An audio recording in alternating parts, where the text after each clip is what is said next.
Antes de comenzar la clase, quisiera aclararles un punto. En la tarde no hay ningún control, ya, porque me llegaron algunos correos preguntando por el control. Y la verdad es que no hay control, lo que hay es la resolución de un caso, ¿ya? Los controles son fijados por la escuela y de los 3 casos que vamos a resolver durante el transcurso del semestre, ustedes se va a subir al sistema solamente la mejor nota de las 3. De tal manera que si alguno, por ejemplo, no pudiera o no quisiera dar un caso, bueno, tiene también otras 2 oportunidades para poder rendir esta evaluación, ¿ya? Ahora, si alguien no pudiera rendir la evaluación por algún problema de conexión, como se indicó también en las instrucciones, se dará un plazo adicional de 20 minutos por si necesitan volver a incorporarse, ¿ya? Eso significa que el caso no se va a enviar solo al sistema, sino está vencida, creo que son no estoy segura, las 17 horas del día de hoy, ¿ya? ¿Dudas o consultas? Las temáticas de cada caso están puestas en el título, también se las mandé, ¿ya? ¿Dudas? Bueno, vamos a la clase de hoy, voy a comenzar a grabar. ¿Alguien quiere decir algo? ¿No? Ya. Vamos a comenzar a grabar entonces. Ahí sí, ya.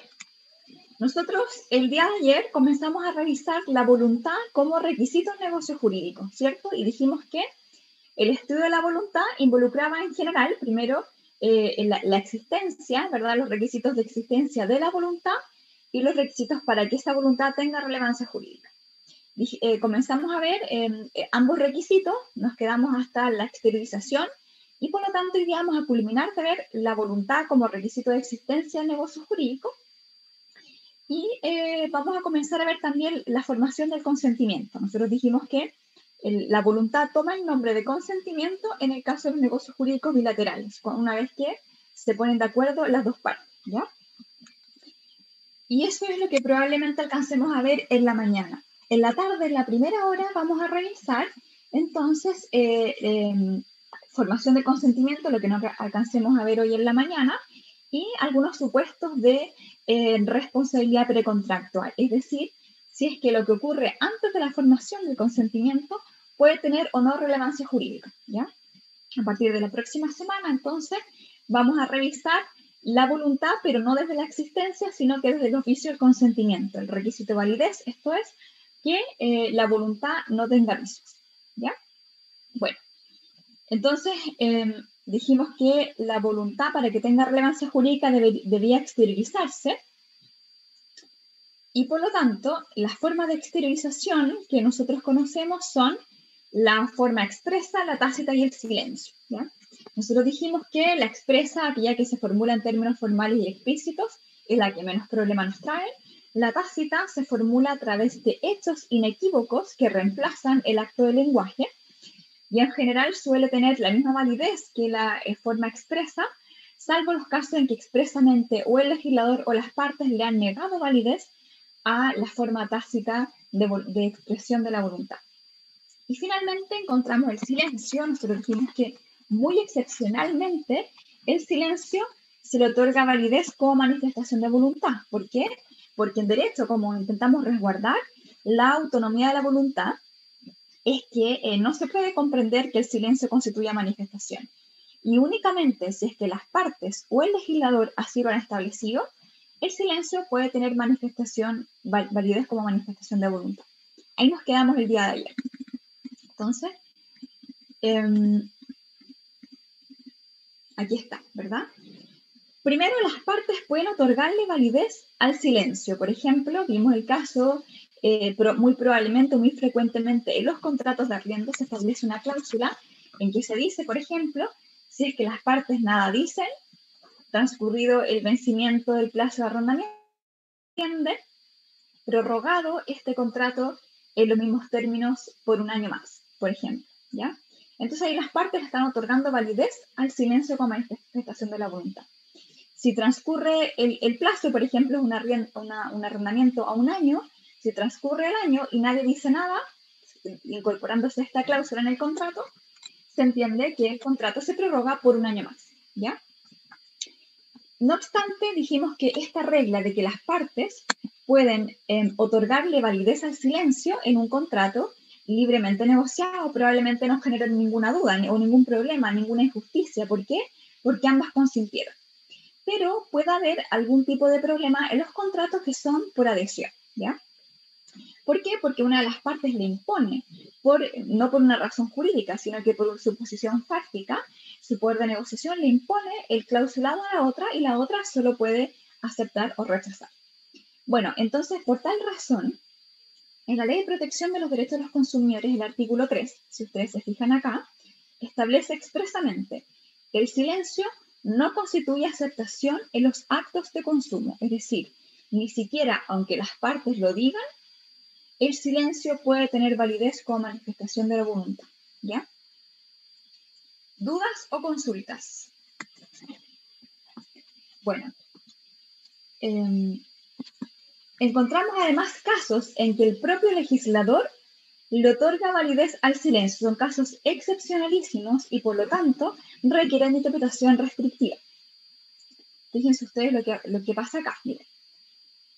Artículo 666 dice, el que haya tenido conocimiento del uso que de una materia suya se hacía por otra persona, se presumirá haberlo consentido y solo tendrá derecho a su valor. El artículo 666 se inserta dentro de lo que se llama la accesión, ¿ya?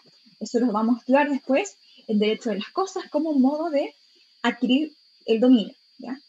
Entonces lo que nos está diciendo es, por ejemplo, imaginémonos que yo tengo, no sé, en mi casa, qué sé yo, una materia que sea media blanda, no sé, un poco de greda, por ejemplo, y yo veo que viene Paula, toma la greda y hace una escultura, bueno, y no digo nada, se entiende que yo consentí, ¿ya? En que ella tomara esa greda y le diera otro uso, ¿ya? Aunque yo no dijera nada. Luego, artículo 1233 se encuentra establecido a propósito del derecho sucesorio. Dice así, el asignatario constituido en mora de declararse si acepta o repudia, se entenderá que repudia. En el caso de la herencia, evidentemente, cuando un sujeto se muere o el causante se muere, es posible que su herencia o su patrimonio se encuentre integrado por bienes o por deudas. No siempre serán bienes o no siempre serán activos.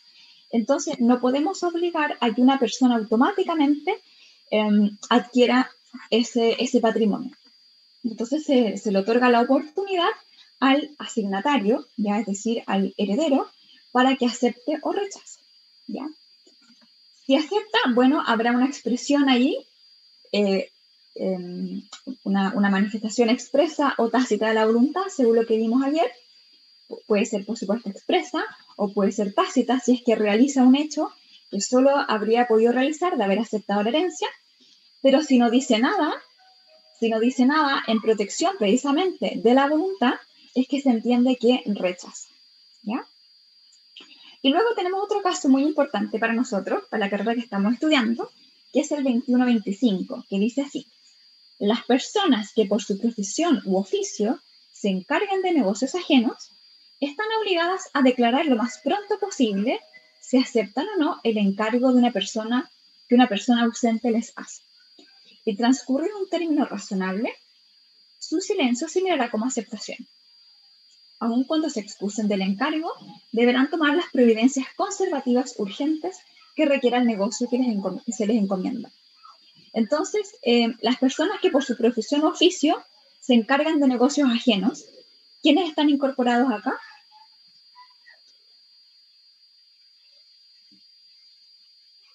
¿Quiénes están incorporados en esta expresión? Las personas que se encargan de negocios ajenos.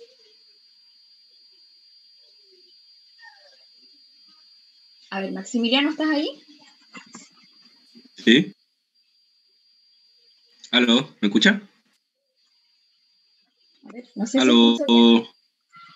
¿Aló? ¿Me escucha? Ahí escucho perfecto. ¿Escucha o no? Ahora sí, ahora escucho, sí. Antes la verdad parece que tenía el audio silenciado. Ya, Maximiliano, ¿quiénes se encargan de un negocio ajeno? ¿Los abogados pueden ser? El abogado. ¿Alguien me puede dar otro ejemplo? ¿Un contador, profe? El contador, exactamente. Entonces, estas personas, cuando se les hace un encargo, entonces tienen que dar un aviso lo más pronto posible. Si se fijan acá, el legislador no otorga un plazo concreto, ¿ya? No otorga un plazo concreto, sino que otorga un elemento que requiere de apreciación. Aquí el intérprete tendrá que decir, bueno, ¿cuándo fue lo más pronto posible? ¿Ya? Y si no dice nada, se entiende que acepta. Entonces, imagínense, lo importante es que cuando a ustedes les llegue, por ejemplo, algún encargo como abogado, que si lo quieren rechazar, bueno, que lo hagan lo más pronto posible, porque si no, se entenderán que aceptan. Y si hay algún perjuicio, por ejemplo, de que nadie hizo nada en ese juicio, tendrán que resarcir. Comentarios, dudas. ¿No? A ver, parece que están todos adentro. Ya. Entonces, miren ustedes lo que pasa acá. Encontramos un caso muy excepcional en que el juez le puede otorgar valor al silencio, que es lo que se llama el silencio circunstanciado. Es decir, aquí hay un silencio de las partes, pero además ese silencio tiene que estar acompañado de circunstancias tales que inequívocamente se entienda que hubo manifestación de la voluntad, ¿ya? O sea, aquí hay que probar, bueno, por supuesto, el silencio, pero lo que hay que probar es que las circunstancias realmente que acompañaban el silencio nos dan luces acerca de que solo podemos entender que la voluntad se dirigía en un determinado sentido. ¿Dudas o consultas?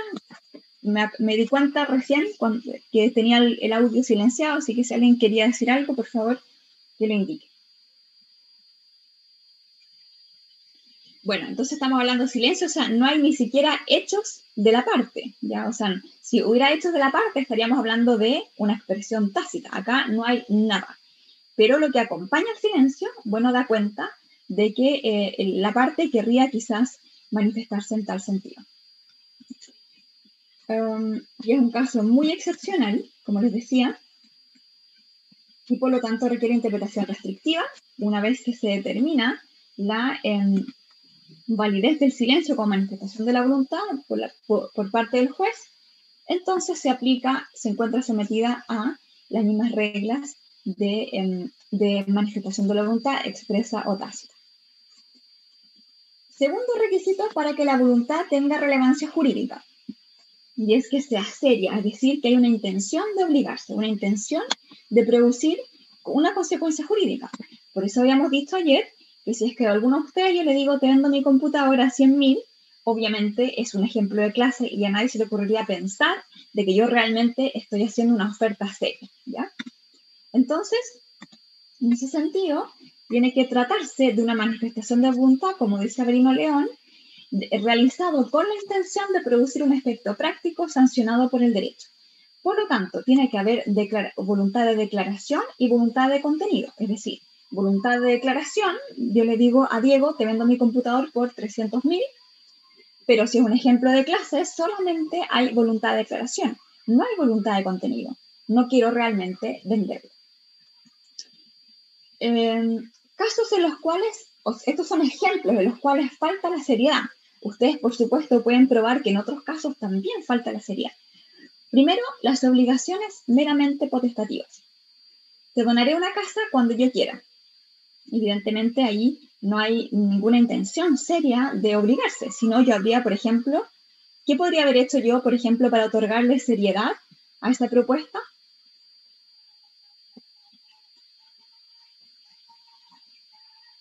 ¿Qué le podría haber agregado yo para que esa propuesta fuera seria?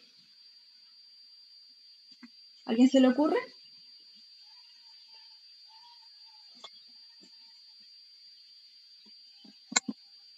¿Podría establecer una condición o un plazo? Exactamente. Natalia dice un plazo, sí le dice una condición. Eso es efectivo, ¿verdad? Si nosotros le agregamos un plazo o una condición, le estamos otorgando seriedad. Es un hecho futuro, cierto, si es un plazo, incierto si es una condición, pero en el fondo hay un elemento adicional que puede otorgar seriedad a esa propuesta, ¿ya? Después, otros ejemplos. Bueno, el artículo 1478 nos dice expresamente, son nulas las obligaciones contraídas bajo una condición potestativa que consista en la mera voluntad de la persona que se obliga. O sea, una expresión como esa adolece de nulidad, porque el código entiende que no hay intención de obligarse. En cambio, si la condición consiste en un hecho voluntario de cualquiera de las partes, por ejemplo, si es que tú te titulas de abogado o si yo me titulo de abogado, bueno, en ese caso la condición puede valer, ¿ya? Las declaraciones de mera cortesía. Anda a mi casa un día de esto y claro, nunca falta el desubicado que llega el domingo siguiente, ¿cierto?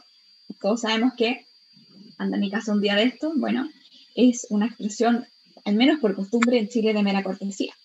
Pero esto también es, en el fondo, un poco, recuerden que la mera cortesía varía en el espacio y en el tiempo. Probablemente si alguien te dice eso, mira, anda un domingo de este mes a mi casa, y lo decimos en Alemania, bueno, probablemente llegue el sujeto a instalarse el domingo en la mañana, ¿cierto? Pero en Chile pareciera ser que no. Declaraciones realizadas con carácter de broma, declaraciones con ánimos de ofendio, o sea, ejemplos de clases, actos de jactancia o ostentación, ¿verdad? El tipo que anda diciendo, no, yo me voy a comprar 3 fundos, qué sé yo, 3 camionetas, y la verdad es que no tiene un peso, bueno, tampoco hay voluntad de obligarse. Declaraciones realizadas en razón de una reserva mental, es decir, en este caso hay voluntad de declaración, pero no hay una voluntad de contenido. Antes de pasar a este caso, quisiera mencionarles que aunque no hay voluntad de obligarse, ¿verdad? En estos casos, porque no es serio, si se cumplen los requisitos de la responsabilidad extracontractual, puede surgir una acción indemnizatoria, ¿ya? O sea, puede no haber voluntad de obligarse, puede no surgir la obligación, pero claro, si con los hechos que yo estoy haciendo, a lo mejor incurro en un cuasi delito, en ese caso puede surgir la responsabilidad indemnizatoria, ¿ya? ¿Comentarios o dudas? Bueno, ¿qué pasa entonces con la reserva, perdón, voluntad real versus voluntad declarada? ¿Qué pasa con, perdón, me había traspasado con 2, con la reserva mental?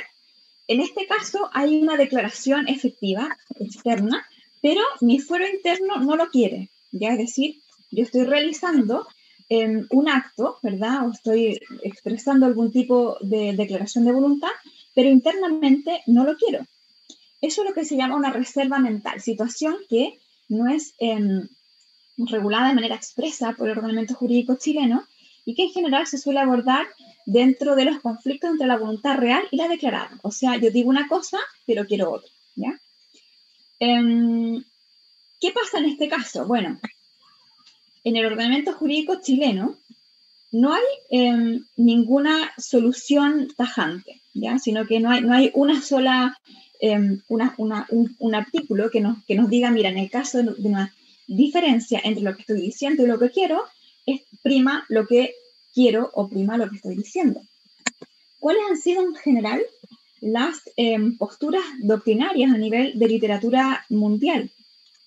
Bueno, por supuesto, de acuerdo a la tesis voluntarista, prima la voluntad real, ¿ya? Recordemos que lo que tenemos que indagar en el régimen de un código, al menos liberal, es lo que las partes realmente quieren. En cambio, otra tesis comprende que prima la declaración. ¿Por qué? Porque es lo que está sucediendo en la práctica. Usualmente, esta tesis de la declaración se fundamenta en el aforismo que vimos ayer, hechos, no palabras, ¿ya? Es decir, estamos haciendo primar, sobre todo, la voluntad de declaración, con sustento también en la tesis de que los negocios jurídicos persiguen un fin general práctico. Luego encontramos la tesis de Savigny, ¿verdad? De Jering y Savigny son 2 juristas alemanes. Vamos a referirnos a esto en la tarde a propósito de la responsabilidad precontractual. Y él incorpora la eficacia jurídica, pero supeditada a la noción de culpa incontraénita, según lo que vamos a revisar en la tarde, ¿ya? Y luego, el Hartmann sostiene que el juez, quien tiene que determinar en cada caso concreto cuál de las 2 soluciones es la que prima. ¿Qué pasa en el Código Civil chileno? En el Código Civil chileno, tradicionalmente se ha entendido que es un código voluntarista y, por lo tanto, en teoría, debería primar la voluntad real, ¿ya? Los autores, de manera tradicional, se han decantado por esta solución, invocando además algunas disposiciones, 1445, 1437, 1069, pero sobre todo 1560 para comprender o para aseverar que el código lo que le interesa es lo que las partes realmente querían, ¿ya? No obstante, Víctor Vial tiene una tesis contraria y lo que sostiene es, la verdad es que el 1560 sostiene una cosa muy distinta. Vamos a leer el artículo. El 1560.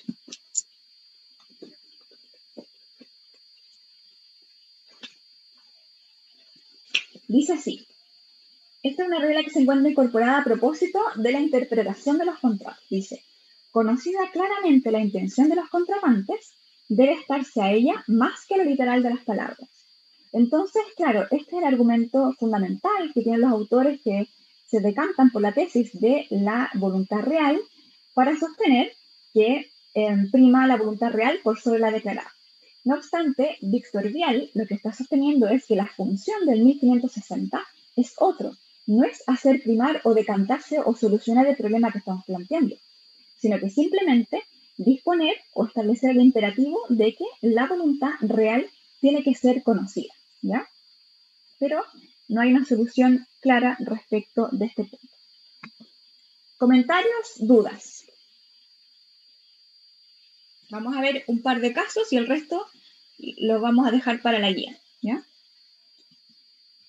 Bueno, fases en las cuales puede observarse el elemento subjetivo, es decir, la voluntad, en la declaración, en el contenido y en la voluntad normativa, ¿ya? Vamos a revisar esta siguiente cláusula que es un caso real, ¿ya? Que después les voy a contar cuál fue el caso real, pero a ver qué les parece a ustedes. Miren, ¿algún voluntario? ¿No? Bárbara, ¿estás? Sí. Bárbara, léenos la cláusula y cuéntanos qué te parece. Cualquier cambio de las condiciones de uso y privilegios de la tarjeta deberá ser informado por escrito al usuario, entendiéndose que éste las acepta si mantiene o utiliza la tarjeta después de 30 días, despedida la comunicación respectiva. Si el usuario decidiera no aceptar las variaciones, podrá poner término de inmediato al contrato mediante el aviso a la empresa y haciéndole entrega material de las tarjetas que hubiere recibido. Ya, Bárbara, ¿de qué contrato estamos hablando acá? Aunque no te sepas el nombre técnico, pero ¿a qué te suena? ¿Qué contrato?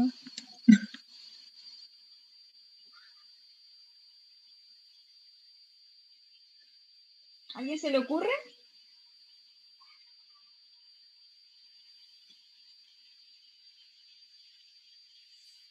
Puede ser como las tarjetas de las casas comerciales. Exactamente, es una tarjeta de casa comercial y por lo tanto es un crédito, ¿verdad? Un contrato de crédito. Bárbara. Bueno, este fue un caso, no sé si ustedes se acuerdan, un caso muy famoso que fue el caso Cencosud, en que Cencosud incorporó en los contratos, en esa época creo que se llamaban, miren, no me acuerdo, tenía otro nombre la tarjeta, pero era la tarjeta Cencosud. Cuando hablamos de Cencosud, me estoy refiriendo al holding de París, Jumbo y una más, Easy, ¿ya? Entonces, cuando tú querías celebrar este contrato de tarjeta de crédito, muy similar a lo que tienes Falabella con CMR, por ejemplo, o Ripley creo que también tiene una tarjeta de crédito, entonces, en el contrato con Cencosud aparecía esta cláusula, ¿ya? Bárbara, ¿cuántas formas de manifestación de voluntad reconoces en esta cláusula? ¿Y cuáles?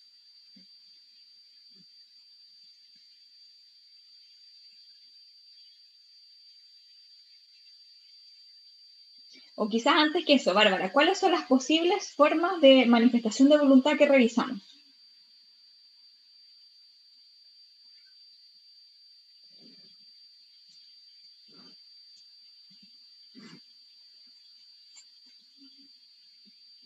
¿Bárbara? Parece que se fue. ¿Sí? No, sí está Bárbara, ahí. ya. Estaba revisando por eso. Ya, ¿cuáles formas de manifestación de voluntad conocemos nosotros? La del silencio. ¿Ya? ¿Qué más? tácita y expresa. Ya, ¿cuáles de esas encuentras en esta cláusula?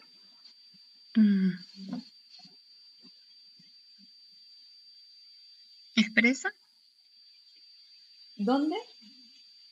Si el usuario decidiera no aceptar las variaciones, podrá poner término de inmediato al contrato. ¿Dando el aviso ya? Efectivamente. Sí. Ya, ¿qué más? Tácita, no, o creo que de silencio, es que esas dos me confunden. La tácita se manifiesta a través de los hechos. Ya, y el silencio no hay nada. No. ¿Encuentras algo aquí?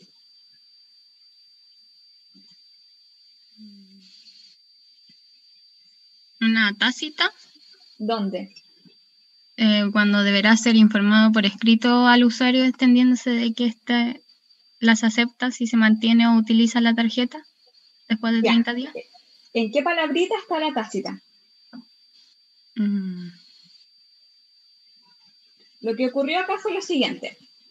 Cencosud tenía un precio, creo que estaba 490, el costo mensual de la tarjeta de administración, ¿ya? Y lo que ocurrió fue que le mandó una carta a los tarjetavientes diciéndole a partir de, no sé, el mes de marzo, el costo no va a ser 4.90, sino que va a ser 9.90. O sea, le subió 500 pesos, ¿ya? Y yo estoy facultado por esta cláusula porque dice cualquier cambio, o sea, si yo subo el precio, te lo tengo que informar y se entiende que tú las aceptas si mantienes o utilizas la tarjeta después de 30 días de la información que te mandé. ¿Alguien le queda duda del caso o del supuesto? Ya, Bárbara, ¿qué manifestaciones encuentras ahí?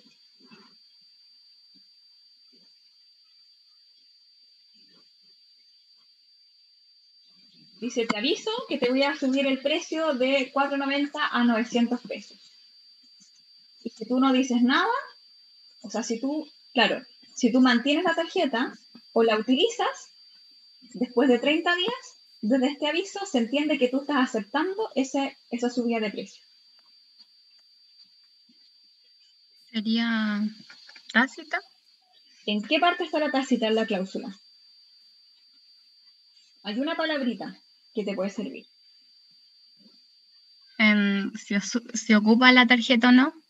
Ya, porque... sí, exactamente, si la utilizas. Sí. ¿Ya? ¿Encuentras otra forma de manifestación de la voluntad?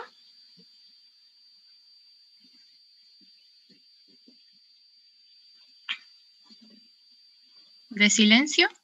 ¿Dónde? En que si la mantiene o no. Ya. La tarjeta. Exactamente. Bueno, este caso fue un tremendo caso, entonces el estudio de esta cláusula, por supuesto lo estamos haciendo nosotros acá en Civil Negocio Jurídico, pero fue una temática que ocupó a los abogados más caros, casi, o sea, abogados muy costosos de Chile, ¿ya?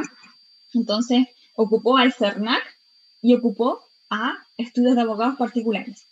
¿Qué les parece esta cláusula? ¿Será válida o no? Le está otorgando validez a la manifestación tácita y al silencio. ¿Es válido eso?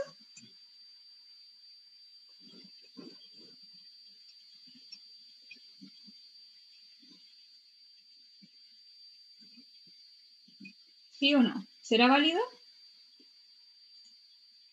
otorgarle validez a la manifestación tácita o al silencio?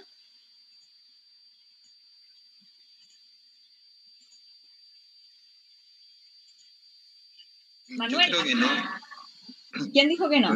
Yo creo que no, porque están cambiando como los términos del contrato, por así decirlo, a cada rato cuando le suben el precio a las tarjetas. Tendrían que hablar como las personas para saber si realmente quieren que les suban el precio o dejarlo, pero no de esa forma. Ya, pero seguro que nosotros vimos, ¿pueden las partes otorgarle validez al silencio? Es que, profe, es un contrato firmado entre las dos partes, entonces las dos partes supuestamente ahí pusieron su voluntad para que se le diera validez al silencio y también de forma tácita. Entonces no habría un problema ahí respecto como al contrato en sí. Ya, ¿todos de acuerdo con Benjamín? ¿Profesora? ¿Sí? Me parece que usted había dicho que en los contratos de consumo no se permitía el silencio. Exactamente, no sé quién habló, no alcanzó a ver. ¿Quién habló? Yo, Sí, pues, ¿quién es yo? Porque no alcanzo a ver tu Nadia. nombre. Nadia. Natalia. Claro, Nadia. Nadia, sí. Efectivamente, como dice Nadia, normalmente se puede, ¿cierto? Pero en los contratos de consumo, expresamente el artículo 3, artículo que acabamos de revisar hace un par de minutos, ni aunque las partes lo digan, se puede otorgar validez al silencio como manifestación de voluntad. Miren, si miran el artículo 3, ¿dónde está?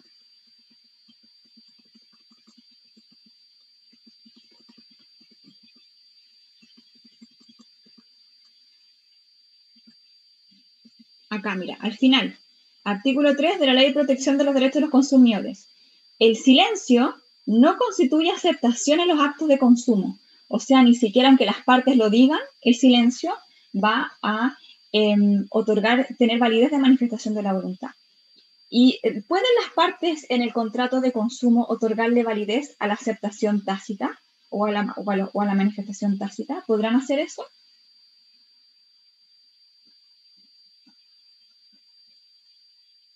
El silencio sabemos que no se puede, pero ¿pueden otorgarle validez a la manifestación tácita?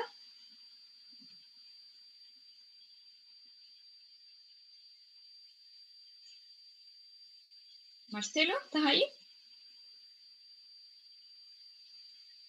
Sí. Ya, ¿qué te parece a ti? ¿Qué respuesta darías tú?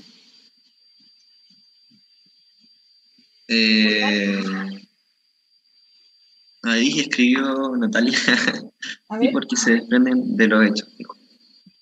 Ya, pero en un contrato de consumo, ¿podrá otorgarse validez a la manifestación tácita?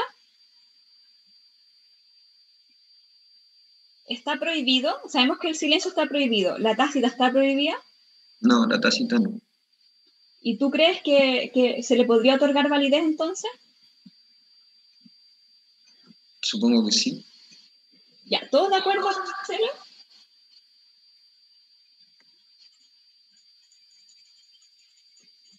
Esta cláusula, entonces, es de origen al juicio Cernac con Cencosud, ¿verdad? Porque Cencosud tenía incorporada esta cláusula en los contratos de tarjeta y efectivamente ocupó, perdón, me fui para adelante, ocupó esta cláusula subiendo el costo mensual de administración, como les comentaba. Entonces se enfrentaron los abogados del Cernac y los abogados de prestigioso estudio jurídico. Entonces, para que ustedes vean que lo que nosotros discutimos en clase es un tema que tiene muchísima, puede tener muchísima relevancia a nivel nacional, porque aquí había muchísima gente afectada. Y efectivamente, respecto al silencio, cuando dice se mantiene, aquí la defensa de Cencosud, lo que señalaban es, mira, la verdad es que cuando el legislador prohíbe el silencio como manifestación de la voluntad, está pensando en el enrolamiento negativo, es decir, está pensando solamente en aquellos casos en los cuales el proveedor manda una carta al consumidor y le dice, mira, si tú no me dices nada dentro de, no sé, un mes, se entiende que contrataste mi servicio de alarma, ¿ya? Y en cambio la postura del Cernac era, se prohíbe todo silencio, ya todo silencio, sea el enrolamiento negativo que argumentaba esta otra postura, como cualquier forma de silencio, que fue la tesis que finalmente ganó, ¿ya? Esta cláusula fue considerada abusiva. ¿Benjamín? Es que estoy leyendo, al leer la cláusula, cuando dice, por ejemplo, dice, utiliza tarjeta después de 30 días de expedida la comunicación respectiva. Sí. Pero en ningún momento la cláusula habla sobre que el cliente conozca el cambio de la condición. Bueno, sí, ese fue el punto, ¿verdad? Porque eso en cuanto, primero, la disputa del silencio era esa, ¿ya? Por una parte, el Cernac, que fue finalmente se ganó el juicio, decía, este es un caso de silencio, está prohibido, ¿verdad? Pero por otra parte tenemos la manifestación tácita, que la Ley de Protección al Consumidor no la prohíbe, ¿ya? No prohíbe que se incorpore en un contrato la validez de la manifestación tácita. Entonces aquí Cencosud se defendía diciendo la manifestación tácita no está prohibida, un poco lo que decía Marcelo, ¿cierto? Las prohibiciones se deben interpretar restrictivamente y por lo tanto es válida. O sea, se estaba defendiendo de la otra patita de la ineficacia de la cláusula. Pero en cambio, el CERNAC lo que postulaba va en dirección de lo que dice Benjamín, en el fondo con la información y con la posibilidad real de aceptar, ¿cierto? Porque, claro, una cosa es que te informen, ¿verdad? Pero también hay que tener en consideración que hay deberes de información, un poco lo que vamos a hablar en la tarde, precontractuales, contractuales y postcontractuales en el derecho de consumo, que precisamente en razón de que es un sujeto vulnerable respecto al proveedor, que no es lo mismo que contratar cualquiera de nosotros con cualquiera de nosotros. Entonces hay deberes de información y hay que ver cómo está redactado ese aviso. ¿Ya? O sea, tenía que decir expresamente cuáles eran los cambios, ¿verdad? Redactado en términos tales que el consumidor pueda comprender, porque de repente a nosotros nos llegan, no sé, de repente cartas de alguna cuestión financiera y uno con suerte extrae algo muy, muy breve de esa información. Pero por otra parte estaba el otro derecho básico, el artículo 3, si ustedes quieren leerlo, establece un catálogo de derechos básicos. Uno es el de información, artículo 3, letra B, pero además hay un artículo 3, letra A, que establece el derecho a la libre elección, ¿ya? Entonces, claro, si yo utilizo la tarjeta, después de 30 días, a lo mejor incluso me informaron todo, pero la verdad es que yo no tenía ninguna opción de, si yo quería seguir teniendo la tarjeta, de rechazar esos cambios. Entonces, esta idea de la aceptación tácita, es decir, que yo utilizo la tarjeta, se entiende automáticamente e inequívocamente que querías aceptar el cambio, la verdad es que no es tan así, porque si no, la única opción que tiene el consumidor es simplemente retirarse del contrato. Pero efectivamente lo que dice Benjamín fue uno de los puntos a discutir respecto, sobre todo, de la manifestación tácita. ¿Comentarios, dudas? Ya, vamos a un segundo ejemplo y seguimos el resto de los casos, se los puse en la guía para que ustedes puedan analizarlos en su casa. Miren, les pido un favor, cuando queden unos 10 minutos me avisan porque no logro encontrar mi reloj, ¿ya? Entonces, si alguno de ustedes ve como a las 12:50, que me avise más o menos que ya nos queda poquito tiempo para terminar la clase. Ya. Siguiente caso. A ver, Sigrid, ¿estás ahí? Aquí estoy. Ya, Sigrid, ¿qué te parece el segundo caso? Si quieres lo lees. Bueno. Ya. Diego es demandado por pensión alimenticia y concurre a su oficina. ¿Aló?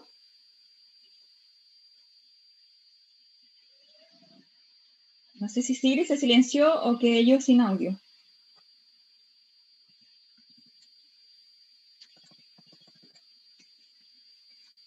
¿Aló, se escucha o no? ¿Seré Sí, yo? profe. ¿Será Profe, ya la Sigrid? escucho. A lo mejor es la Sigrid. Solicitando su representación, estudiará su caso y que le informará.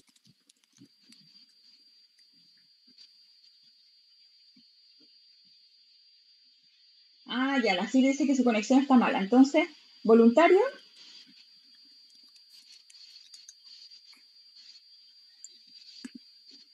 Hernán, ¿estás ahí?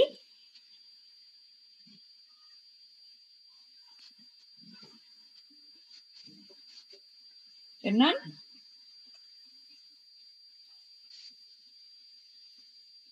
¿Rocío, estás? Ah, no, Hernán está, ya. Sí. Hernán, cuéntanos. Repítame la pregunta, que aquí también estoy medio inestable, entonces. Ah, también estable, ya. ¿Quieres intentarlo o prefieres que no? No, intentémoslo. Ya, léenos por favor el segundo caso, el que empieza con Diego. Ya. Diego es demandado por pensión alimenticia y concurre a su oficina solicitando su representación. Usted le indica que estudiará su caso y que le informará con posterioridad si decide tomarlo. No obstante, entre tanta gestión que debe realizar, se olvida de responder y luego de un mes, Diego vuelve a su oficina. Ya, ¿qué te parece?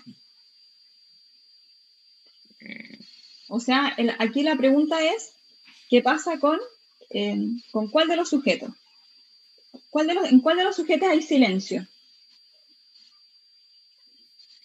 ¿En Diego o en el abogado? O en ti, digamos. O sea, creo yo que sería de Diego, pero por responsabilidad, en este caso mía, que sería el abogado, ¿no? Ya. Pero ¿quién incurre en silencio? ¿Quién no dice nada? ¿Diego El o tú? abogado. El abogado, ¿cierto? Ya. ¿Hubo Claro. manifestación de la voluntad? ¿Se entiende que el abogado aceptó, rechazó o su silencio se mira como que no hay nada? Entiendo que aceptó el caso. Por el artículo del Código Civil se supone que tendría que haberlo aceptado según el silencio. Ya, exactamente. Estamos frente a un supuesto en que hay un profesional que se encarga de negocios ajenos, ¿ya? Y por lo tanto el silencio implica aceptación, ¿ya? ¿Dudas, consultas? Bueno, el resto de los casos, por favor, los revisan ustedes en la casa. Si tienen dudas, las traen para la clase siguiente. Les voy a subir la guía. Hay otros casos bien entretenidos. Aquí hay una sentencia también que les pido que... Ahí está la referencia para que la busquen entonces en Legal Publishing y puedan revisarla. Es un tema de contrato de arrendamiento. ¿Alguien me puede decir la hora, por favor? Las 12:45. Ya, nos quedan 15 minutos entonces. Vamos a partir entonces con la formación del consentimiento. Nosotros revisamos hasta acá entonces la voluntad solita, ¿ya? O sea, todo negocio jurídico tiene que tener voluntad, un requisito de existencia, y vimos los requisitos para que exista, es decir, que haya racionalidad y libertad, y además vimos también que esa voluntad tiene que tener relevancia jurídica, y los requisitos ahí son que se exteriorice y que sea seria, ¿ya? Pero eso nos basta para los negocios jurídicos unilaterales, por ejemplo, la oferta, la aceptación, etc. Pero no obstante, cuando el negocio jurídico es bilateral, entonces no basta con dos voluntades aisladas, sino que lo que requerimos es que esas voluntades se pongan de acuerdo. Y en ese sentido, requerimos del consentimiento, ¿ya? ¿Qué vamos a estudiar acá? Vamos a estudiar primero cómo se forma el consentimiento, esa es la pega del día de hoy. Y además vamos a revisar que hay casos en los cuales pueden haber vicios del consentimiento, ¿ya? Que eso lo vamos a revisar la próxima semana. Recuerden que el segundo caso es sobre vicio del consentimiento. Sin perjuicio de lo anterior, y aunque se llama vicios del consentimiento, por supuesto que la doctrina ha señalado que esos vicios, si bien se habla de consentimiento, esas reglas se pueden aplicar también a los negocios jurídicos unilaterales, ¿ya? Por ejemplo, vamos a revisar que de hecho se regula el error, por ejemplo, a propósito del testamento, siendo que es un negocio jurídico unilateral, ¿ya? Entonces, ahora, el día de hoy nos encargaremos de esta parte de acá, que es la formación del consentimiento, cómo se forma, ¿ya? El consentimiento, entonces, es un acuerdo de voluntades de las partes necesario para dar nacimiento al acto jurídico bilateral, ¿ya? Y esta temática no se encuentra regulada en el Código Civil. De hecho, aquí lo que hace Andrés Bello es seguir el modelo del Código Civil francés y, por lo tanto, no incorporó reglas sobre formación del consentimiento. Lo que hizo es asumir que el consentimiento existe. Por eso lo estableció como un requisito, ¿ya? Pero no nos dijo cómo se llegó a formar este consentimiento. Entonces, frente a la ausencia, lo que nosotros tenemos que buscar es un régimen supletorio, ¿ya? Un régimen supletorio. ¿Y cuál es este régimen supletorio? Actualmente tenemos dos posibilidades. Hace un tiempo atrás solamente teníamos el régimen del Código de Comercio. El Código de Comercio efectivamente establece un estatuto para la formación del consentimiento. Es decir, nos indica, por ejemplo, cómo tiene que ser la oferta, cómo tiene que ser la aceptación y cómo se llega al acuerdo de voluntad, ¿ya? Artículos 97 al 108. Por supuesto, el Código de Comercio tiene rango de ley, pero este Código de Comercio, y de hecho si ustedes revisan en el mensaje del Código de Comercio, se señala expresamente que, si ustedes se fijan acá, dice por ahí, que tiene por objeto suplir la legislación comercial y civil. O sea, expresamente en el mensaje dice uno de los objetivos de la incorporación de reglas de formación del consentimiento en el Código de Comercio es suplir el vacío del Código Civil, ¿ya? Pero este mensaje, imagínense ustedes, de 1865. Entonces, las formas de manifestación de la voluntad en que estaba pensando el legislador acá es la carta, ¿cierto? Básicamente la carta o la expresión oral, muy alejado de lo que conocemos ahora. Imagínense ahora quién anda haciendo una oferta por carta, o sea, con suerte por WhatsApp, por internet, etc. Transcurrió el tiempo y además de este régimen del Código de Comercio del siglo XIX, en el siglo XX, Chile suscribió la Convención de Viena sobre Compraventa Internacional de Mercaderías. Este es un tratado internacional que fue suscrito por Chile, ratificado por Chile y se encuentra actualmente vigente en nuestro país. Y por lo tanto, tiene rango de ley. Entonces, actualmente tenemos dos estatutos posibles a aplicar como régimen supletorio, que es el Código de Comercio y la Convención de Viena sobre Compraventa Internacional de Mercaderías. ¿Ya? ¿Dudas hasta acá? Ahí dice la Ley de Protección al Consumidor, la verdad es que no establece un estatuto supletorio, desde mi punto de vista al menos, sino que lo que hace es establecer ciertas reglas particulares para el contrato de consumo, que vamos a revisar también, pero no establece un estatuto general, como sí lo hace el Código de Comercio y la Convención de Viena. Entonces, si yo les pregunto en algún momento, ahora o en el examen de grado, cuáles son los regímenes supletorios para o cómo se regula la formación del consentimiento en Chile, la respuesta es depende. Tenemos dos estatutos aplicables, que son el Código de Comercio y la Convención de Viena, ¿verdad? Entonces, hay que, por supuesto, escoger uno o el otro. ¿Qué opciones tenemos? Bueno, la tesis tradicional comprende que el régimen supletorio es el Código de Comercio, precisamente porque en el mensaje del Código de Comercio se indica que tiene por objeto suplir el vacío civil, ¿ya? Pero también ha surgido una segunda tesis que señala que el Código de Comercio, ¿verdad?, tiene rango de ley igual que la Convención de Viena, que tiene rango de ley, o sea, frente a un conflicto de normas, ¿cuál gana? ¿Alguien me puede indicar? Cuando tengo dos posibles normas aplicables o dos estatutos aplicables, tengo un conflicto de normas, ¿cuál aplico? ¿Alguien se acuerda?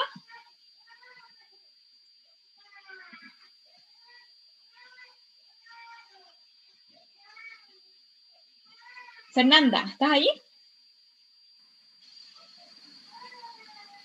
¿Es según la jerarquía o no? Ya, según la jerarquía, ¿nos sirve la jerarquía en este caso? Bueno, hay una ley internacional, supongo que sí. ¿Qué rango tienen los tratados internacionales? Rango de ley. Rango de ley, pues, ¿verdad? Salvo lo que se refieren a derechos fundamentales, que no es el caso. ¿Y el Código de Comercio qué rango tiene? Rango de ley. Rango de ley. ¿Nos sirve la jerarquía? No. No.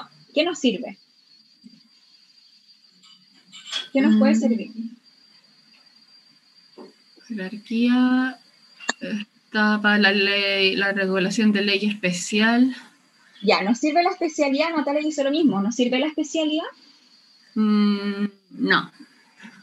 Yo creo que es discutible, ¿ya? Porque la especialidad, claro, vaya a saber uno que es más especial que el otro, ¿cierto? Porque cuando uno pondera la especialidad siempre tiene que haber una comparación entre uno y otro. No hay ninguna ley que sea naturalmente o per se especial o general, ¿ya? Sino que siempre esta norma es general respecto a esta otra. Entonces, podría ser, pero puede ser un poco más discutible, ¿ya? Pero sí, a lo mejor Natalia o Gabriela pueden construir, si les parece, una argumentación diciendo que este es más general que el otro, ¿ya? ¿Qué otro criterio hay? Temporalidad. ¿Temporalidad nos sirve ese?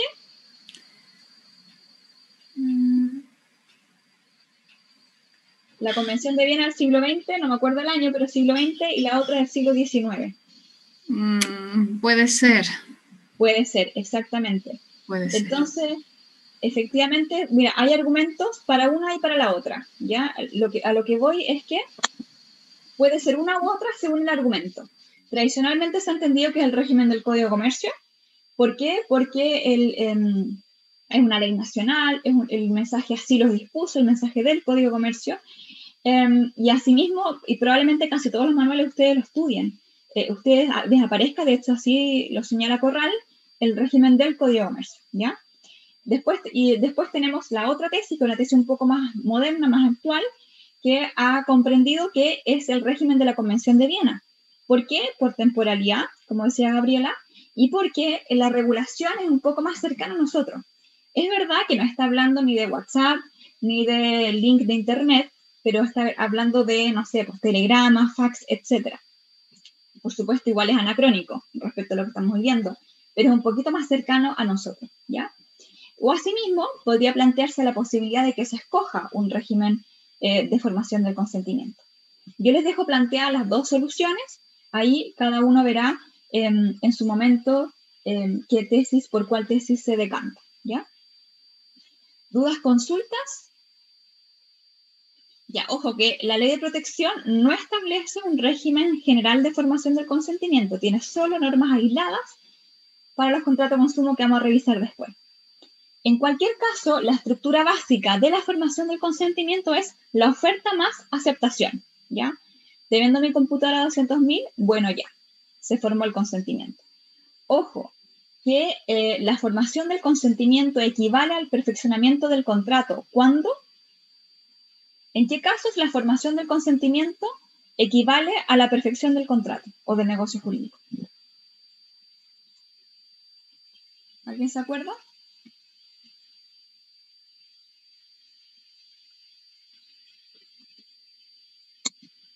¿En qué casos basta con la formación del consentimiento para que el negocio jurídico nazca a la vía del derecho?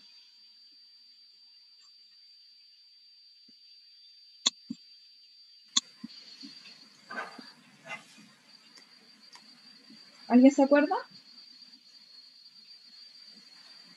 Contratos consensuales.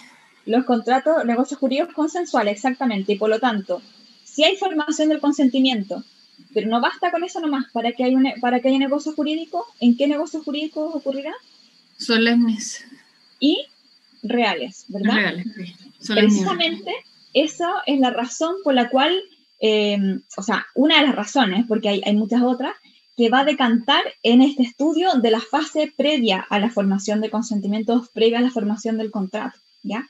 Que lo que vamos a revisar nosotros, ya no sé si mañana, hoy a la tarde o quizás el lunes, respecto de la eficacia jurídica o el otorgamiento de ciertos efectos jurídicos a la fase precontractual, ¿ya? Porque a lo mejor hay formación de consentimiento, pero no hay contrato. Bueno, pueden ocurrir daños antes de eso, serán indemnizables o no, etcétera, etcétera, etcétera. Ya, ¿alguien me puede decir, por favor, la hora? Las 12:57, profe. Ya, entonces, si les parece, no sé si alguien tiene preguntas, dudas. ¿No? Ya, entonces lo que vamos a hacer es que vamos a quedar hasta aquí. Y vamos a quedar hasta aquí. Y por lo tanto, nos volvemos a encontrar a las 2:20 para tener nuestra hora o 50 minutos de clases. Luego de lo cual ustedes van a resolver el caso, ¿ya? Ya, profe. Que esté rico el almuerzo, que les vaya muy bien. Gracias, profe. Chao. Profe, hasta luego.